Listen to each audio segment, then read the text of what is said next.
Alright guys, check it out before you watch this video. There's probably going to be some music, there's probably going to be some scenery, because this was actually a pretty decent ride. I enjoy it very much. Big shout out to my friend Randy, Nick, Morris for coming with us. Kind of like little thing we did. It was a ton of fun. Let me know what you think down in the comment section below. Make sure you subscribe, hit that notification bell so you could be notified when I post videos.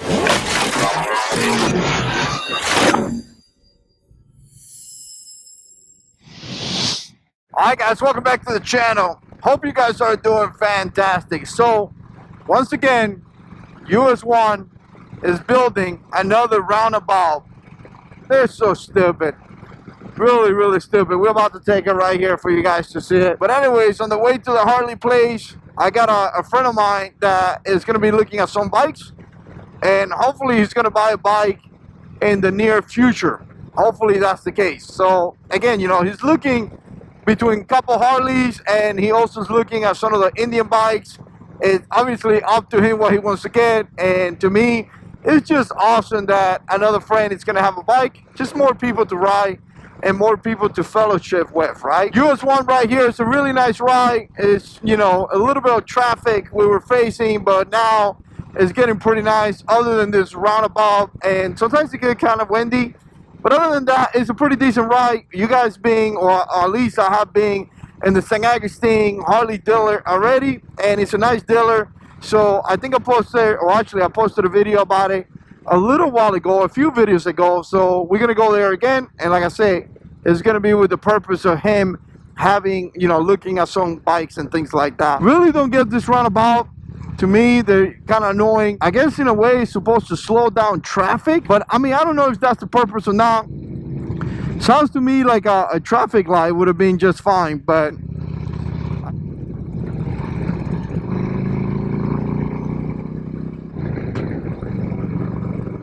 it is a gorgeous day, but at the same time, it's really hot. And if you're living down in Florida, you know this. The summer's coming. It's going to be hot, it's going to be miserable, and there's nothing we can do. We just got to roll with it, and you know what? I'm going to enjoy it. I'm going to ride as much as I can. Obviously, a lot of rain coming up as well. So, it is what it is. It's just a hot day, but you know what? Sometimes you just got to suck it up and go out for a ride. So, before I get there, I got a couple things that I wanted to mention. And some of these things, some of you guys that have been riding Harleys for a long time, please let me know. Really, let me know, because I'm curious to know about some of these things that I'm going to mention. And by the way, I'm riding with my good friend Randy and Nick. They're right behind me. Great guys. Big shout out to them. They support the channel. They watch my videos. And obviously, they're riding with me today. And that's just fantastic, right? So there's a couple things that lately I've been having an issue with Harley. And I'm going to tell you what it is. And essentially, the first thing is that I came to find out after doing some research that the 88 twin can has some issues with tensioners. And I don't know the formal words or the formal names and things like that, but essentially there's some tensioners. They are supposed to be plastic, and apparently they sit in the engine again, you know, or inside the engine again. You know, I don't know much about mechanics and things like that, so please, you know, kind of work with me when it comes to this. But apparently there's a lot of research or a lot of forums out there talking about this plastic breaking off. And when they break off, they could potentially seize the engine or kill the engine. It's supposed to be a major flood of the engine, right? And, you know, I've been doing a lot of research about that, watching some videos and things like that. And actually, just recently, I had a flat tire, and I was talking to the mechanic, and he told me it was probably going to be a few $100s to change it. He wasn't really sure. He just pretty much told me maybe $400, maybe $100 more, maybe $500. I don't know. I got to look into it.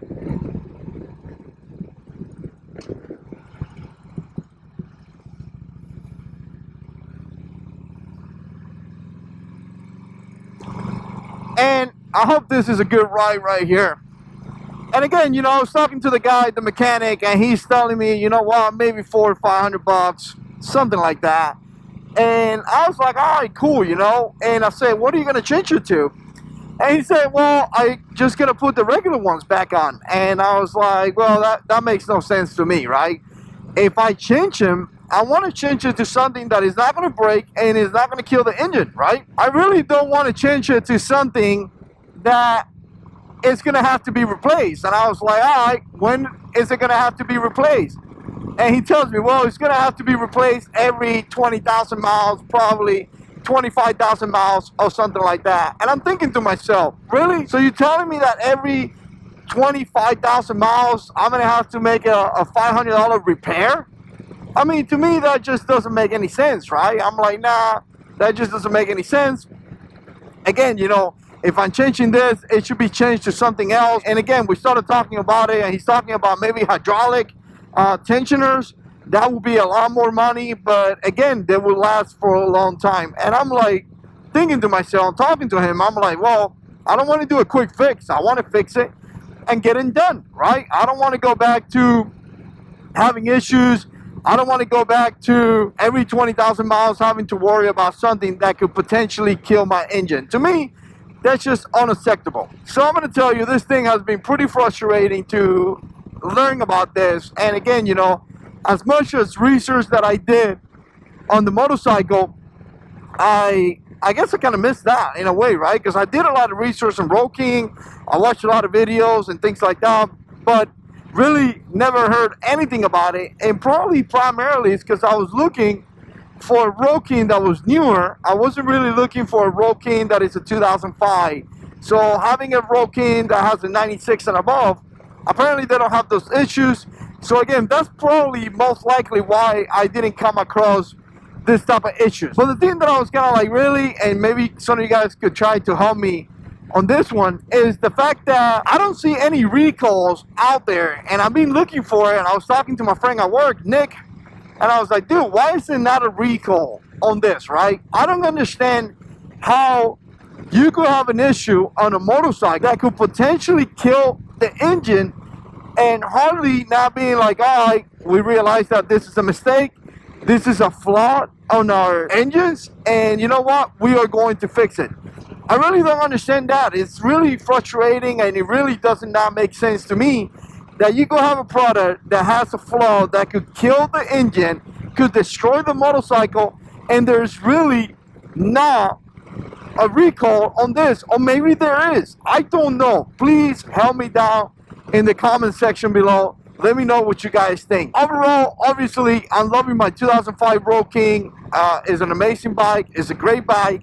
And I'm going to continue to ride it. And obviously, I'm going to fix it because obviously I want to have this bike for a long time. I'm planning to hit 100,000 miles on this bike, and I'm planning to continue to have fun and do what I'm doing right now. Alright guys, there's one more thing that I want to talk about on Harleys that is upsetting me.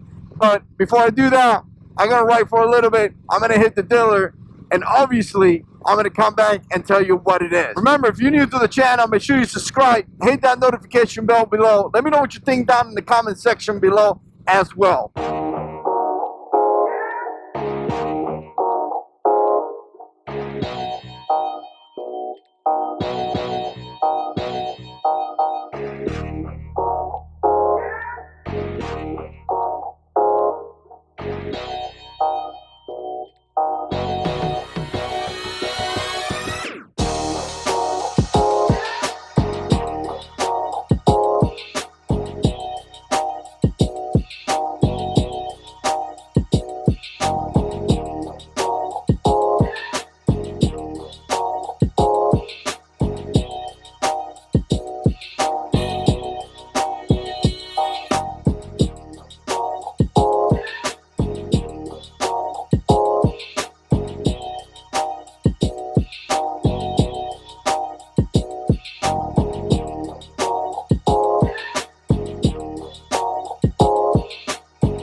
Man, I'm gonna tell you right now, this bike gets hot.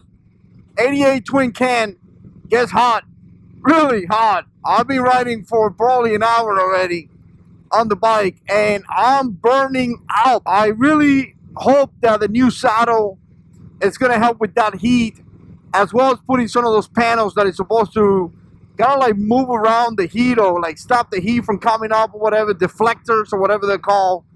I really hope that it works, because I'm going to tell you, an hour into it, my back hurts and I'm burning up.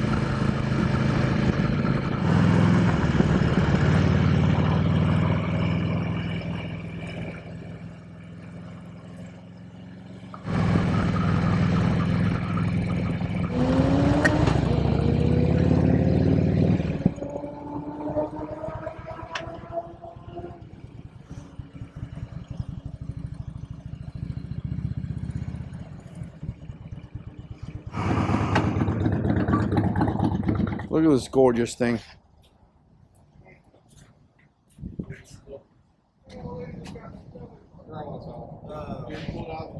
Look, for the heat deflectors. Yep. That's it, bro. This is the one, Nick. That's it. Do it. Yep. Christmas for the next, I don't know, 15 years. Yeah. 117.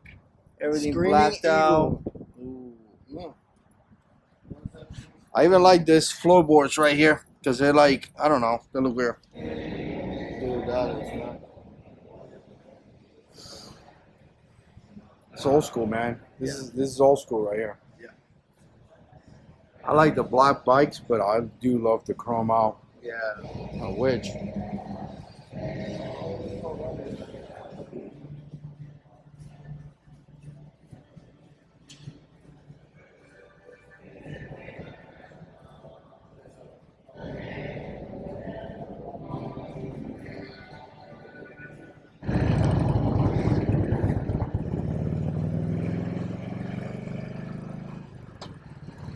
All right, getting out of the place.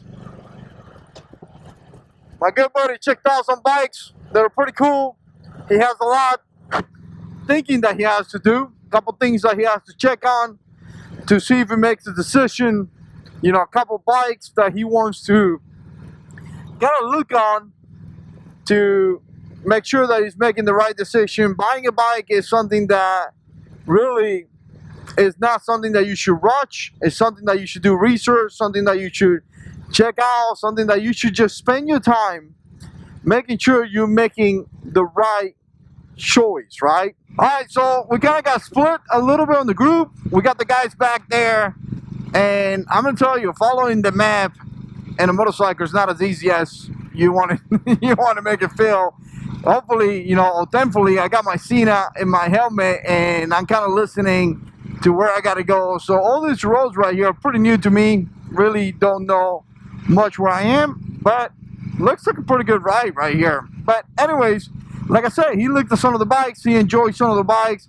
Now there is a conversation piece that he got to take, you know, some planning. Obviously he has some financial responsibilities that he has to take care, and he also want to check out a couple other bikes. So Harley is not going to be the only bike in the picture, right? There's Indian, and there's other, you know, the used market, the new market, all those things is going to be taken in consideration. But I wanted to kind of complain about this as well. I know this has been a complaining kind of video, right? And it has to do with the service. And I'm going to tell you this, services that you got to do in the bike, to me, it's a little bit ridiculous. And I'm not talking about like the 10,000 mile service, what, 20,000 or 25,000, whatever it is. I think it's 10, maybe 15 oil, maybe 20,000. I mean, there is a bunch of different services that you got to take. Again, I just did the 10,000 service on my Road King, and I think it's necessary because obviously I want my bike to last as much as I can. There's also some conversations that I see where if you don't do the service, they may void the warranty. Now, I really don't know if that's true. I don't know if that's something that I just heard. Again, don't take this as, you know, what it is. Boom, little bump right there. But I have heard that in the past where, oh, well, if you don't do the service, Harley's going to void your warranty. If you know if that's true or not, definitely put it down in the comments and let me know what you think. But when it comes to like the 1,000 mile service and some of the services before 10,000 miles, right? 1,000 in particular, to me is really ridiculous that we have to pay for the service. And I'm not talking about the fact that you have to do a service. I'm talking to the fact that you have to pay for the service. So essentially, I was just talking to a friend. He went out on a ride, and I remember he did like 400 miles. 400 miles is a lot of miles, right? Not your typical ride. That was more of a pretty hardcore ride, I guess. Pretty good day. But again, you know, 400 miles. So essentially, you're telling me that you can take a few rides, maybe 6, 7 rides, and you already hit 1,000 miles. So in less than a month, you could put easily 1,000 miles on a bike. In less than a month, I could buy a bike that is $20,000. Let's say, for example, the Road King, $23,000, brand new. And in a month, I have to come back and pay you $500 for you to service the bike. To me, that's insane, right? Because you want to make sure that the bike is working right. So essentially, you're selling me a product that you have no idea if it works right, if it doesn't work right. And at 1,000 miles, you want me to pay to make sure that the product that I paid $22,000 for is working right. To me, that's insane. You know, the bolts, all the bolts are still to specs, torque specs and things like that. To me, that's insane. You know what? If the 1,000 miles is required, they should pay for it, and they should not make you pay for it. Again, 1,000 miles is, the bike is still new.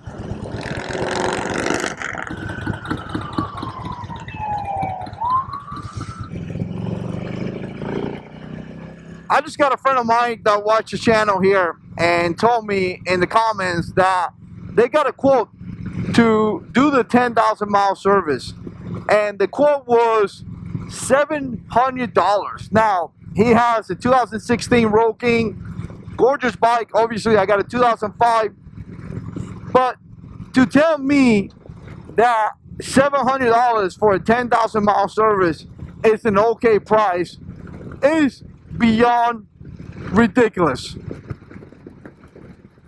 Beyond ridiculous. I really can't even express how ridiculous and stupid it is for you to pay $700 for a service. Essentially, you're gonna have to save money for it, because I don't know about you guys, but me, I don't have that kind of money. I just can't go like, okay, $700 like it's cool. And what are you doing? Really, what are you doing that it's gonna cost $700? To me, that's beyond understanding. Wow, finally I'm in US 1. That was so painful trying to find US 1. Anyways, I'm a pretty good distance from the house, maybe a good 30 plus miles. So I hope you guys are doing fine. Let me know what you think. I appreciate you guys watching, and as always, God is in control.